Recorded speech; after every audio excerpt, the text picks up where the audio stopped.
Hey team, thanks for joining me. Peter Halstead, Director of Fit3d New Zealand and physiotherapist here. Today we're going to take a look at how to interpret your Fit3d body scan report, along with some tips on exercises and advice that you can give out to clients to help improve their posture and prevent pain and discomfort or pain and injury. So I've logged in already in a sample report at fit3d.com and I've gone straight to their posture report. Now, keep in mind, whenever you or your client has a body scan, the posture reports will come through delayed from the other reporting, and that delay can be anywhere between 10 minutes and 48 hours, depending on the level of queuing of posture reports worldwide. So you will not often get your posture report at the time of the initial scan. Usually it comes through delayed. Once it does come through, your client will get an email letting you know there's a new posture report, and the report will get added to their account. So you will see right now, I'm just on their standard wellness report, and I've scrolled down.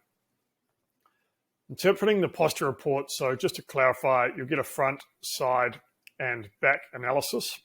If you look at the front-on view, it has a plumb line in the middle there, and in this example, it's just showing that this person's head is shifted 1.7 centimeters over towards the left-hand side of their body. So it takes 2 points at the eyes, and then it will put a line down the center. It's just showing the head slightly shifted to the side. And if we look further down at the hips, it's just showing that their body is shifted slightly over to the left-hand side as well. Obviously, that can depend on how they stand on the foot plate. So you do want to make sure that your client stands evenly with their arms straight in a relaxed position every time they stand on the foot plates during their scan. If someone's purposely trying to stand up tall or slouch or around their shoulders or manipulate their posture, that is going to affect their posture results. So the scanning position and clothing is very important for your posture report, or should I say minimal or lack of clothing. The tilt is looking at the percentage of tilt. So in this example, let's look at the more significant tilt on this report. So it says the underbust is 6.9% tilted more downwards towards the left side. And you will see that, 6.9 centimeters tilted downward more towards the right side. And you'll see that this lower under here is slightly lower than on the left side of this body. When you look at a side-on view of the report, essentially it's showing how far the head is protruding forward from the plumb line, which is 0. Now, at the time we've made this video, I've administered about 10,000 Fit3d body scans myself and observed that many of those who have that head forward type posture, I'd say the cutoff somewhere between, if your head's more than 4 to 5 centimeters forward, there's a strong relationship between that and those who get neck pain, headaches, arm pain, and just sort of stiff shoulders. And a lot of those people have jobs, hobbies, or sports that involve them to be hunched forward a lot. So this can be a really powerful report to help them prevent pain and injury.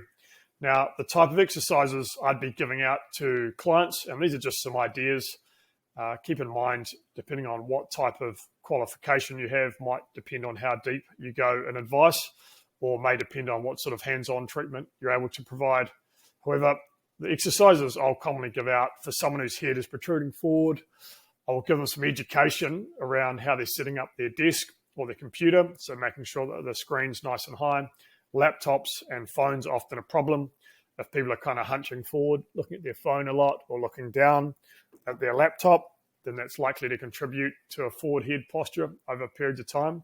And that just leads to tightness around the neck, which then leads to headaches, arm pain, and tight shoulders. So what advice will I be giving to them? So it's how to set up your desk, bringing your phone up to eye level when you can. There's also some exercises that people can be doing, really easy exercises. So if you've got someone that's got a desk job, for example, then we usually advise like every half an hour, and it only takes 4 seconds. They just raise their arms up and lean backwards on their chair. They rotate around, just twist one way, twist to the left, and generally I will advise that they stand up as well. I mean, that whole process takes like 5 seconds and they don't even have to take their eyes off the screen during that process. That's just some simple things they can be doing. If you've got a client that has more than 4 to 5 centimeters head forward, I would be recommending that they're doing chin tucks. So the opposite head forward is tucking your chin in. Now the perfect chin tuck, you've got to have your hands down by your sides, relaxed. Sometimes it's quite nice if you do roll up a towel and put it between your shoulder blades vertical, and then you look straight ahead and you tuck your chin in like that, and then you release. And when you release, you're not trying to go too far forward. You're just trying to tuck in, make yourself a double chin, and then release. And some people may repeat that a few times a day and sort of lots of 5 or 10. Generally, the more the better. For every hour that you spend with your head forward sitting, you should be trying to do 10 chin tucks. If the shoulders forward are a problem, so if you're more than 4 or 5 centimeters forward on your side-on posture report, that can be to do with things like chest tightness or mid-back stiffness. So as well as doing those rotations in the chair, we have found really effective people doing some thoracic extension or mid-back extension lying over foam rollers. So you're just lying on your back. The foam rollers approximately across bra line or mid-back and a couple of points above. Most commonly we'll give out like 3 or 4 spots and people just kind of holding in those positions, and maybe they do a bit of rolling up and down at the end as well, just to loosen up the muscles. Other things you might find useful if the shoulders are forward is stretching out the chest. You can just step into a doorway and then stretch out the front of the chest. Some people will do it on Swiss balls as well, and you might vary the different arm angles to get the different parts of the chest. As well as the flexibility, we have noticed some trainers might give out some mid-back strengthening to help with retraction of the shoulders. So very commonly, if you do have that sort of rounded forward and tight chest, you've probably got a desk job or a forward-based job, and maybe if you're into the gym and weight training, you might have been doing too much on the front of your body and not enough on the back. Too many beach muscles on the front.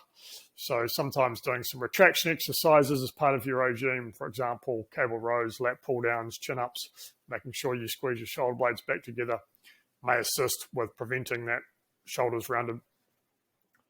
Another simple tip just around these shoulders, if you have got a job that involves sitting a lot, then simply rolling up a towel vertical and placing it between your shoulder blades.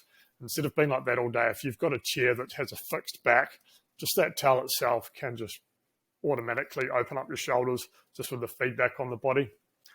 In the clinic, as a physiotherapist, we will sometimes tape people's shoulders to really make a point about it. So they're the main ones we'll give out around head and shoulders. Sometimes if you're seeing, just going back to a side-on view, if you were seeing commonly that the head is tilted to the side, so in this case, it says it's slightly tilted over to the left, then you might consider doing some more stretching of the other side, so the opposite side of the body, because if they're consistently tilted one way, you might just want to stretch the other direction to see if you can make that more even. However, it is likely that no matter how much you stretch, if they continue in the postures, if they're always right-handed mouse, if they always lean on one side of the body, that they'll keep going back to that sort of set-back posture. Going back to that side-on view again, we have noticed that those who have a hip forward posture of more than 4 or 5 centimeters often have a really tight lower back. Their erector spinae or their lower back muscle group is really tight, and often they'll have quite a large lordosis or hyperlordosis of the lower back. Now, if you have quite an arch in your lower back, there's often a strong relationship to that between weak abdominal muscles, weak glute muscles, tight hip flexors. So addressing some of those things might improve the pressure or take pressure off their lower back. If you're someone who sits a lot, then you can get tight hip flexors. So that's another thing, making sure people stand up regularly. So yeah, if you're seeing that hip forward posture and people don't have any specific injuries at the time, if you want to prevent injury and improve performance, I'd be stretching the hip flexors, strengthening the abs, consider glute strengthening. Also, some education around standing posture. So An anterior pelvic tilt is when people have a big arch in the lower back, and a posterior tilt is when you teach them how to flatten out their lower back. Sometimes just gently flattening out their lower back can provide a lot of relief with standing. In fact, we've seen many people in the clinic just teaching them how to tuck their pelvis underneath them. If they've had years of lower back pain and standing, that can just get rid of their pain just like that. And usually you would combine that with some abdominal strengthening. The knees forward one, generally it's looking at, the main thing we could do about that would be quadriceps tightness. So you've obviously got 4 muscles on your quadriceps on the front of your thigh. If you're stretching those regularly, that may help with the knee forward posture. Over time, you can use your posture reports for comparison. So if you have had more than one scan, you just go into the comparison mode. And again, the comparison reports do take, the comparison posture reports do take a bit longer to process, just like the one-off posture report. And when you are looking at comparison, it'll give you the baseline, your current, and it'll show the difference in the table, baseline, current, the difference. In this particular example, it actually shows that their baseline, although you can see they've lost a bit of weight around their stomach, their baseline posture was better compared to their current. In fact, it was 4 centimeters worse in the most recent scan. So it would be an opportunity in this scenario to provide this person with a bit more education around maybe are they doing their chin tucks, are they doing their foam rolling on their mid-back. With the posture reporting, I think a lot of the more in-depth health professionals will combine this with some other assessments. So you might do your own flexibility assessments around the, if it's the head and shoulders, you might be looking at, what is the flexibility around the neck? What is the flexibility in the shoulders, the thoracic spine? If you're a hands-on practitioner like a chiro, physio, massage therapist, osteo, you might be having a feel of, what are the neck muscles in terms of tightness? What is the mid-back, joint tightness, etc., and providing some interventions for that. And the same goes for that lower back region. You might be assessing the hip flexor tightness, for example, doing a Thomas test, lying off the edge of the bed for hip flexor tightness and ITB tightness. You might be looking at a hamstring flexibility test, such as a straight leg raise, or looking at hip internal and external rotation in combination with the posture report. Sometimes the posture report may just give you a quick light bulb moment to assess those things further. Of course, you could assess strength further as well, looking at abdominal strength. People have various ways of doing that, from planks to sit-up tests, etc. Anyway, there's just some ideas around how to interpret your posture report and some ideas you might give to clients. If anyone has any questions or would like